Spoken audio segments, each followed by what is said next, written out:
It happened on one of those evenings that felt too quiet, too gentle for something big to unfold, and yet that's exactly when life tends to change, doesn't it? I had no idea that my older brother would join me on the balcony that night. I didn't expect him to say anything more than a casual remark about the weather or the neighbors.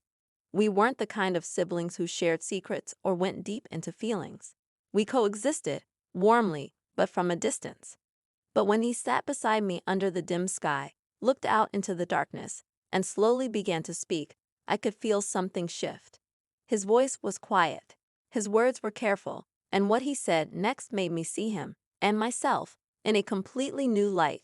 It's strange how a few sentences can melt years of assumptions and misunderstandings. Greetings, dear listeners. Before I begin telling this complicated story of my life, I ask you to support our channel, subscribe, leave a like, and write in the comments which city you are listening from. This is very important for us. And now, enjoy listening. My name is Yurs, and I was 26 when it happened.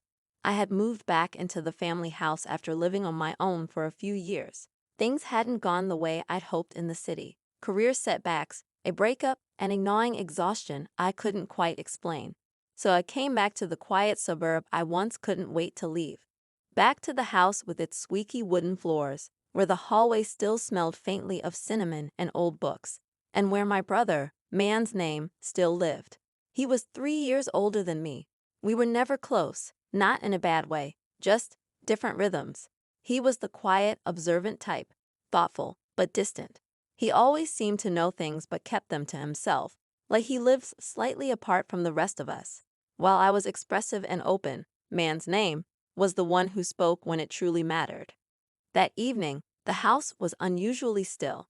Mom had gone to visit Aunt Julia for the weekend. Dad was away on business. It was just the two of us, a rare moment of silence in a house that was normally full of movement. The sun had just dipped behind the trees, casting long shadows across the backyard. I stepped out onto the small balcony that overlooked our overgrown garden. It was chilly enough to need a sweater, but not so cold that it pushed you indoors. I brought a cup of tea with me, chamomile for calm, and curled up on the old wicker chair that had been there since I was a teenager. The sky was streaked with lavender and gray, a canvas of fading light. I didn't expect anyone to join me. I was lost in thought, watching a moth flutter against the porch light when I heard the creak of the door behind me. Man's name stepped out slowly, holding a mug of something, maybe coffee, maybe tea. He didn't say anything right away. He just stood there for a moment, his eyes scanning the horizon like he was searching for something he couldn't name. Then he sat down in the chair across from me. His posture was casual, but his expression wasn't. I noticed that. His brow was furrowed slightly, his mouth pressed into a thoughtful line. We sat in silence for a minute, listening to the soft rustle of the leaves and the occasional chirp of a bird settling in for the night. "You've been quiet lately," he said finally, his voice soft. I smiled a little. "I could say the same about you." He nodded, the corner of his mouth twitching. "Yeah, I guess I've always been that way." Another pause. He was staring at the darkened edge of the garden, where the light didn't quite reach. Something about the way he looked, not at me, but through everything, made me set my cup down. "Is something on your mind?" I asked. He didn't answer right away. Then he took a slow breath, leaned forward, and rested his elbows on his knees.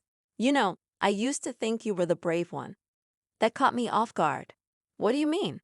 "I mean, you always went after what you wanted, even when it scared you. Moving to the city, starting over, even coming back here. I know that wasn't easy." I didn't know what to say. I had never imagined he thought about me that way. He continued, his voice quieter.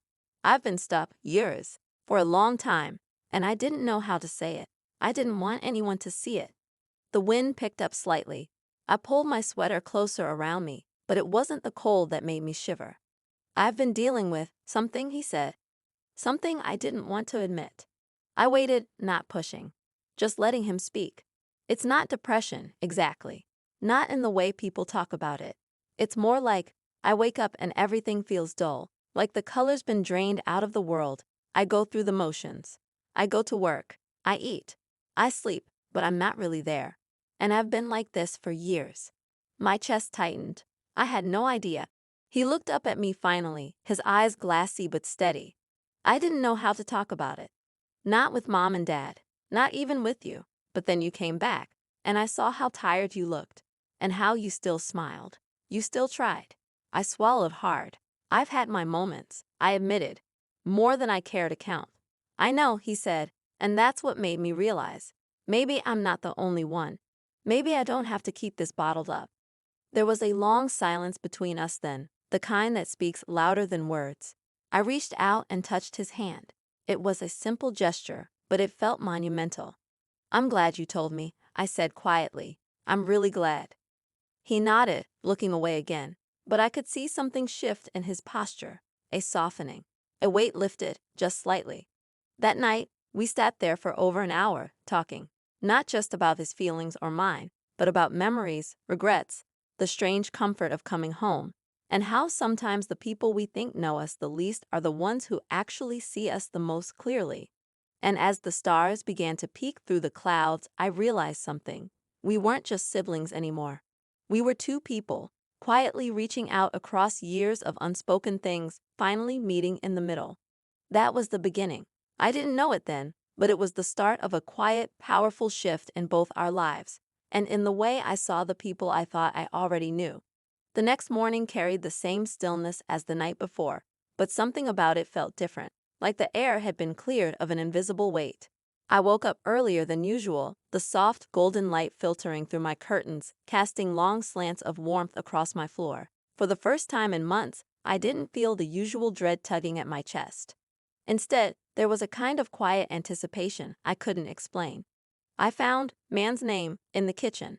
He was leaning against the counter, a half-eaten apple in one hand and his phone in the other.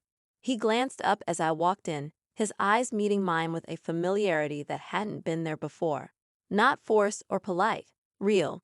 "Hey," he said, with a small smile. "Morning." "Morning," I replied, wrapping my sweater around me like armor. I poured myself a cup of coffee and leaned on the opposite counter, studying him. He looked tired, but different. Lighter, maybe. "Sleep okay?" I asked. He nodded. "Better than usual. You?" "Yeah, me too." We sipped our drinks in silence for a few moments. There was a comfort to it, like the space between us no longer needed to be filled with noise. I hadn't realized how much I craved that kind of peace. He cleared his throat. "I was thinking, maybe later, if you're up for it, we could go for a walk, down by the lake." I was surprised, but pleasantly so. That lake had been our childhood escape, a place of dragonflies, skipstones, and sunburns. We hadn't been there together in years. "I'd like that," I said. "Yeah, let's do it." The day moved gently. We both went about our routines, laundry, emails, errands. But the upcoming walk lingered in my mind like a thread pulling me toward something unknown. By late afternoon, the sun had turned softer again, casting long shadows across the neighborhood. We put on jackets and headed out, the air crisp but not cold, the kind that wakes your senses just enough to make you feel present. The walk to the lake took about 15 minutes. We didn't speak much along the way. Instead, we observed the quiet houses, the children playing in driveways, the distant sound of a lawnmower. It was the kind of silence that felt alive, not empty. When we reached the lake, it looked almost exactly as I remembered it, wide and still, framed by tall reeds and the occasional bird swooping low across the water. We found a bench near the edge and sat down. For a while, we just watched the water ripple. "It's funny," man's name said at last, "how everything looks the same, but we're so different now." "Yeah," I agreed. "Sometimes I feel like I left pieces of myself in this place, and now that I'm back, I'm not sure what to do with them." He nodded slowly. "I think I buried parts of myself here. Hoped no one would notice." I turned toward him. His eyes were fixed on the lake, thoughtful. The sun caught the edge of his jaw, and for the first time, I noticed how grown up he looked. Not just older, grounded, weathered by life in a way I hadn't seen before. "I used to think you had everything figured out," I said softly. "You were always so calm, so in control." He laughed, but there was no humor in it. That was the performance.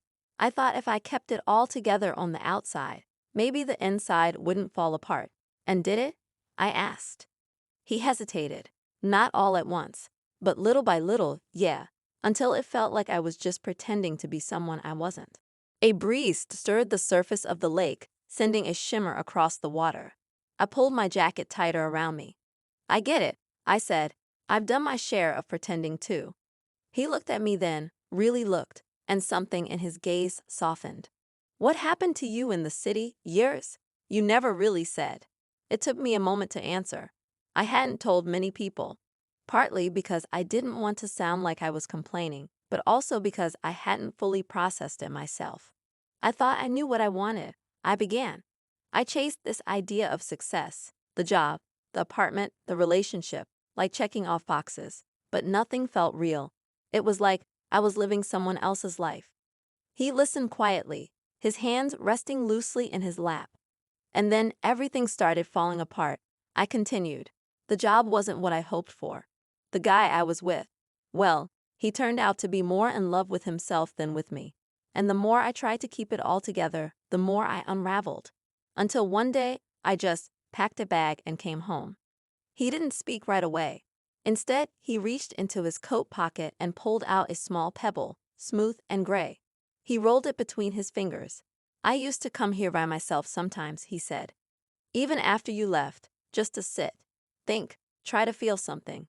I watched him turn the stone over in his hand, the way his thumb brushed its surface as if it held answers.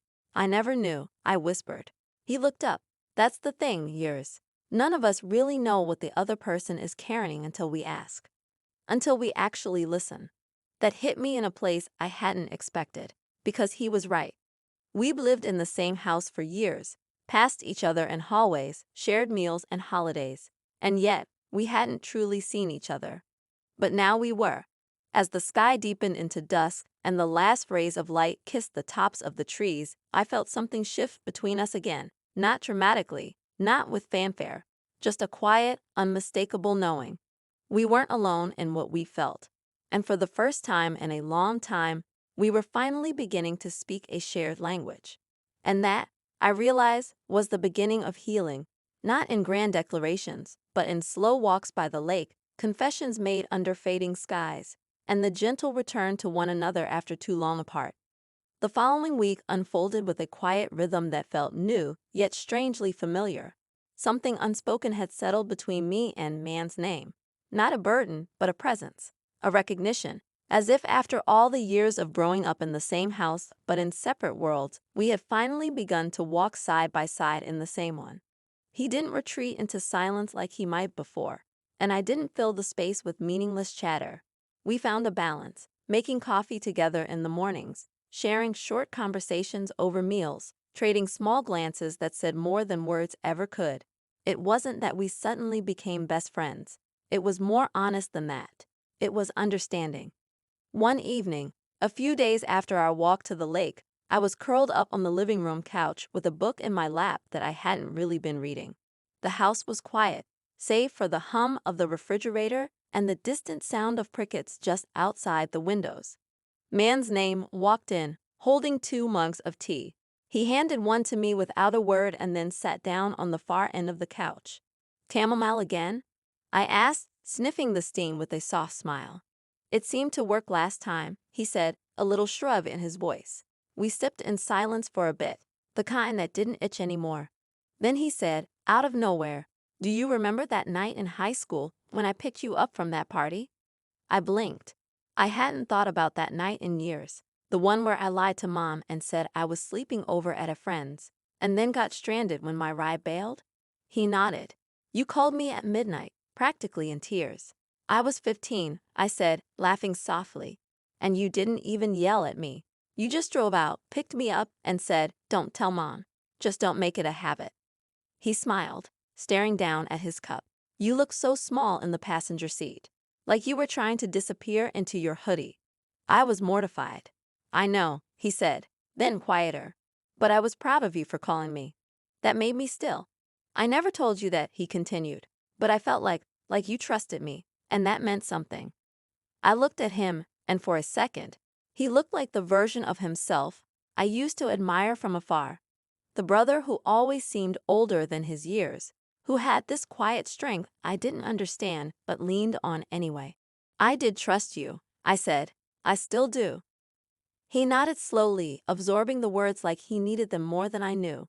After a pause, he asked, "Do you ever think we just missed each other? Like all these years, we were here, but not really with each other." I thought about that. Yeah, I do. I think we both needed to grow up a little. Maybe we weren't ready to really see each other before. He let out a breath, not quite a sigh, more like something releasing. I always thought I was supposed to be strong, that showing you I was struggling would make things harder for you. I used to think the same, I admitted, that if I cracked, you'd think I couldn't handle anything. We laughed, quietly, at the irony.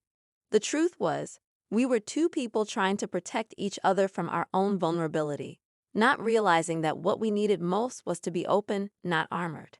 He leaned back, resting his head on the edge of the couch. You know what the hardest part has been lately? What? Feeling like I don't have a purpose, like I'm just going through motions, existing, not really living. His words echoed something I thought but never dared to say aloud.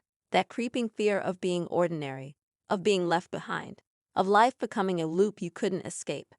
I know that feeling, I said gently. It's terrifying. But I don't think it's permanent. I think it's more like a fog. It doesn't mean the road's gone, just that you can't see it clearly right now. He turned to look at me. And you? Do you feel like you found your road again? I hesitated. I think I'm still figuring it out, but maybe that's okay. Maybe we don't have to know exactly where we're going. Maybe it's enough that we're not alone on the way there. He didn't answer, but his eyes said everything. That he agreed, that he needed to hear it. That maybe, just maybe, something inside him was starting to believe it. Later that night, as I lay in bed staring at the ceiling, I realized something. This wasn't just about reconnecting with my brother. This was about rediscovering something in myself, too. A softness I had buried. A sense of belonging I thought I had to chase elsewhere. It was strange how coming home, something I once viewed as failure, had turned into a kind of quiet resurrection. Not all healing is loud. Sometimes it's tea on a couch, shared glances, awkward conversations, and long-forgotten memories returning like old friends. Sometimes, the people you thought would never understand end up being the ones who've been walking beside you all along, just waiting for the right moment to say, "I see you. I always have."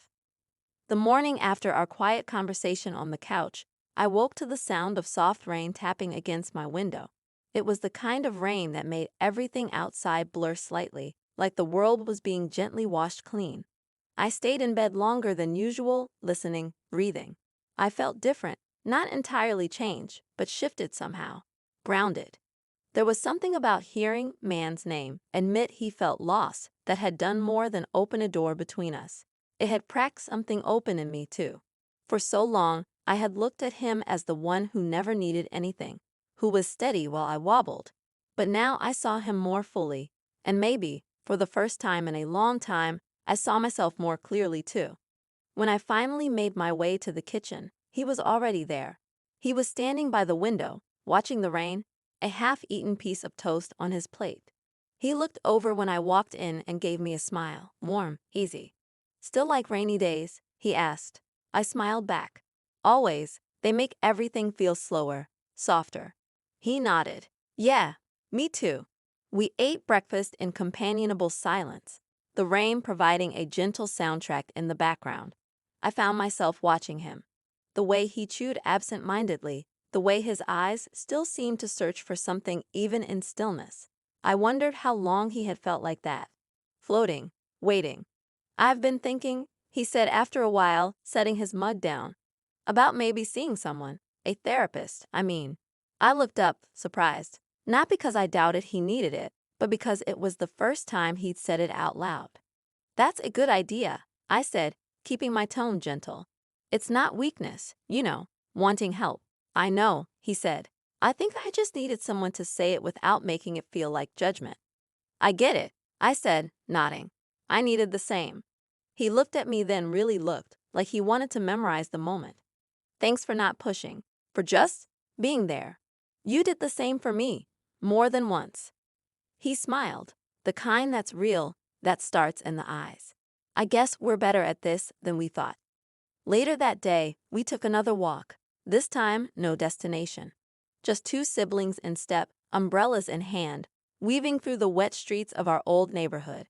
The rain had slowed to a mist, and everything smelled like earth and leaves and the promise of spring. As we walked past the park we used to ride bikes in, I stopped and looked over the fence. The swings were slick with rain, the sandbox turned to soft mud.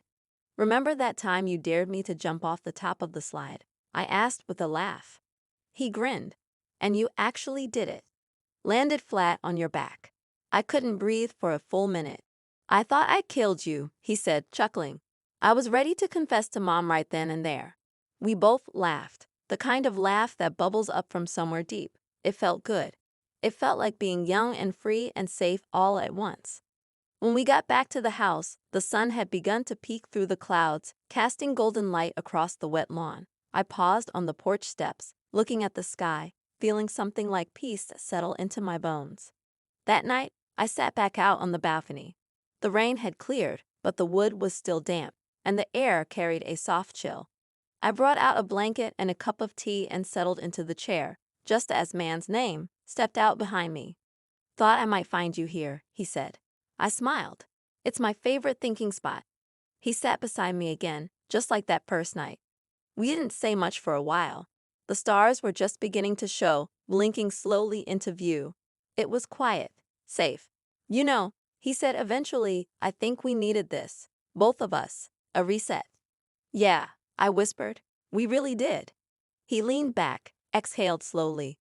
"I used to think life had to be loud to mean something. Big choices, big changes. But maybe it's these small moments that matter most." "I think it's both," I said. "The big moments are the chapters. The little ones are what make the story worth reading."